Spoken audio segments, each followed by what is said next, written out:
Today's episode of Life's Potluck Buffet is all about acorns. Yeah, you heard me right, acorns. No, I didn't say acorns. It's not about acorns. Well, I'll talk about acorns briefly, but it's about acorns. Those are a thing. What kind of thing? Well, you'll just have to hang around and find out. I'm John Paulus. You're listening to Life's Potluck Buffet only on YouTube. If you've been enjoying Life's Potluck Buffet, please subscribe. If you've already subscribed, thank you so much. I truly appreciate it. If you have a Brave browser, you can now support Life's Potluck Buffet by contributing basic attention tokens to Life's Potluck Buffet with John Paulus on YouTube. Thank you for your support, and thank you for listening. Over 20 years ago, Jeffrey Pullum came up with the idea of an acorn. There was a discussion going on a message board online about language, and people were weighing in about a particular type of reinterpretation of words and phrases that resulted in the substitution of new words into the phrase or a change in the word. And the example that Jeffrey Pullum brought up was that of the acorn being misinterpreted by someone as egg corn. So acorn being the thing that oak trees have, those little acorns, nuts, oak nuts. Now, someone heard that and had written it out as egg corn. And Jeffrey Pullum saw that and said, this would be a good name for this phenomenon that we're looking for a name for. Let me use myself as an example. Let me ask you, what do you call that suitcase with wheels that you might see in an airport? It rolls along, and it has a handle. Usually the handle is extendable. That was invented later. I looked into it. So what would you call that? I call it a rollerboard, but people get really mad when you call it a rollerboard. Well, people in the industry and who have something about these things get mad when you call it a rollerboard, because that's not what its name is. It's actually a roll-aboard. That's what it was invented as by a pilot who was improving on the invention of another pilot, to have a suitcase on wheels so you don't have to carry it around, or more importantly, that when you use luggage trolleys, you don't have to wrestle with taking things on and off of luggage trolleys, and they're unwieldy and so forth. And that's really how the second incarnation of the rollerboard came about, by a pilot noticing that passengers were struggling with these luggage carts, and wouldn't it be great if the suitcase could be its own luggage cart. There were suitcases with wheels before, for many decades, but the wheels were they were very tippy. Those suitcases, they had little wheels on the bottom of big suitcases, and they would flip over all the time. So that is the rollerboard, and that's what it was named by the person who came up with the second incarnation of the rollerboard. It's hard for me to say, because I always say rollerboard because it has rollers on it. It's the board, like, I guess. Anyway, so but rollerboard is not what it's properly called, and that's a good example of an acorn. No, and I said I was going to say something about acorns. Seemingly the furthest we could go back with acorn and be certain about it seems to be related to a Germanic word for, a tree nut, like an oak nut. So that's where it comes from. Anything beyond that, then we're not on solid ground for all intensive purposes. Oh, see, that's another one. It's for all intents and purposes, but you'll hear a lot of people say for all intensive purposes. And that's a really nice example of a phrase that is an acorn. A phrase that's an acorn that I have totally misunderstood in the past, and today I'm gonna try to make it the first day when I don't think. Well, I kind of like thinking about this phrase because it's it has to do with dessert. Well, it doesn't really have to do with dessert, but the phrase sounds like it does. And so, you know, I it's nice to think about dessert. So, but this phrase doesn't have to do with those Germans chocolate cake. It has to do with a different type of dessert. So it's the phrase saying they got their just desserts. Am I the only one that think of like you get the dessert you deserved, which is obviously a terrible dessert that you didn't order?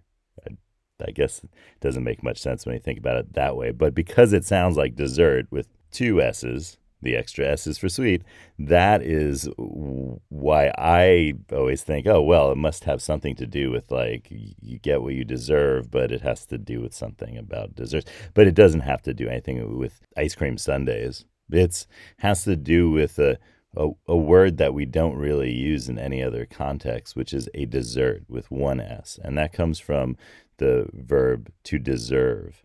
And a noun form of it, originally in Anglo-French, was dessert, which was the sometimes spelled with two S's, sometimes spelled with one. But back then, spelling wasn't a thing, so it didn't really matter. Nonetheless, today, it's misunderstood often, and certainly I misunderstand it, as having to do with the sweet treat after dinner.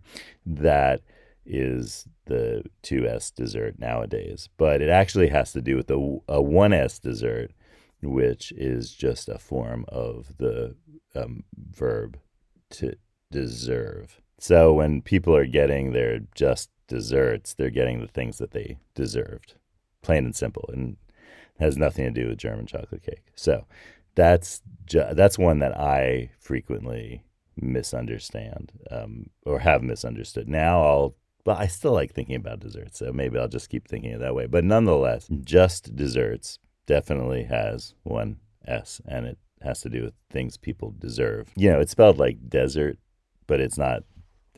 Desert is from a different word. The sandy place. That's a different word, even though the spelling is the same. But it's spelled like that, and it's pronounced dessert. Do you know the phrase "to the manner born"?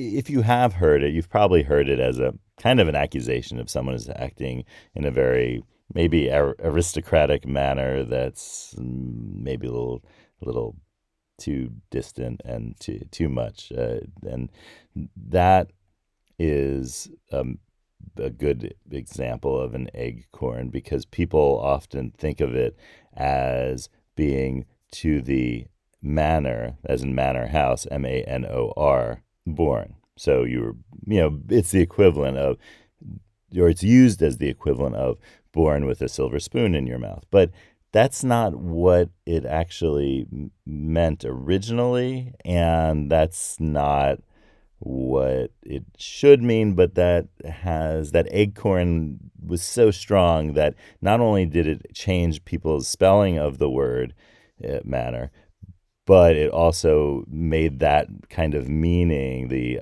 born with a silver spoon in their mouth, the most common meaning of it, so that it's not really used in any other way. But the phrase is to the manner, manner, and its first use in English in Shakespeare's play Hamlet, it really does have to do with people born in castles, but it doesn't have to do with acting like you were born in a castle. So it's from the first act in Hamlet, and Hamlet's talking about the customs of his uncle, who's now king, having killed his father.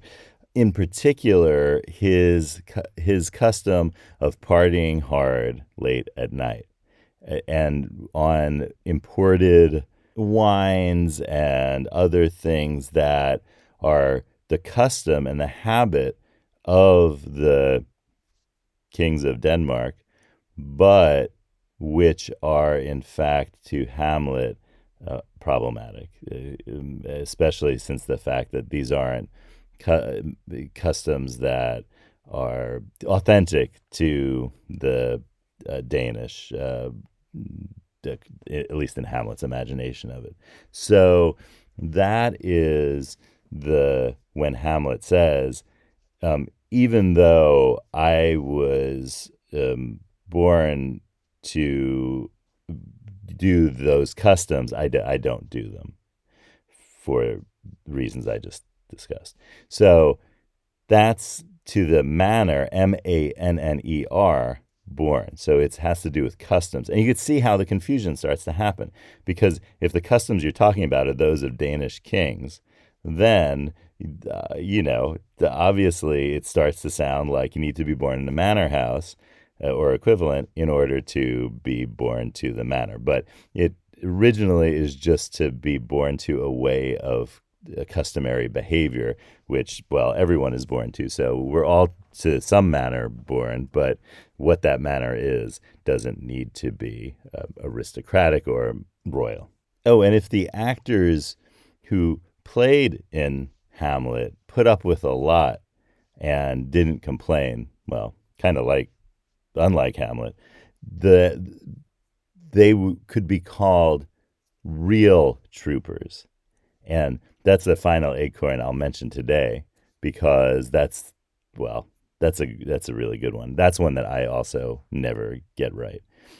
So it's when you say a person is a real trooper, I at least normally think trooper with two O's, which is like a state trooper, or like, somebody who's in an army or military or some sort of group, and they're really, I don't know, they don't complain and they just do their thing.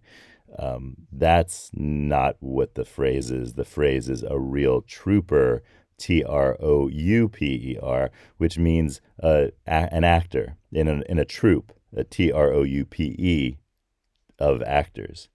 That's not a troop, Troop, of soldiers.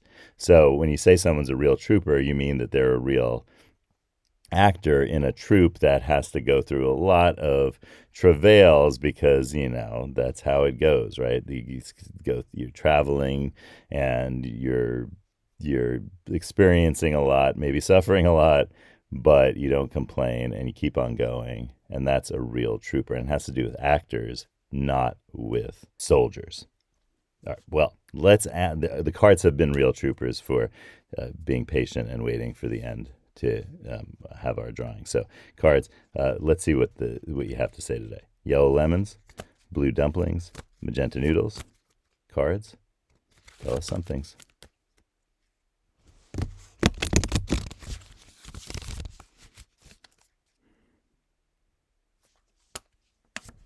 It's card 36. Make people's days. So take a moment to say a kind word of appreciation for the work of every person you encounter, from family to strangers. If you can do something in addition that will make that person's day, then do that. And it just needs to be a small thing. Remember from that episode long ago, this isn't like prize patrol stuff where you need to do some enormous grand gesture. Just a little gesture will do it. So say a thing that you appreciate about somebody today, and I'll start the whole thing by saying I really appreciate you spending some time with me today listening to Life's Potluck Buffet. Time is our most precious resource. We all have a limited amount of it, and so that is something that is so valuable that you spent today, and I truly appreciate it. Have a great day. I'll see you next time on Life's Potluck Buffet.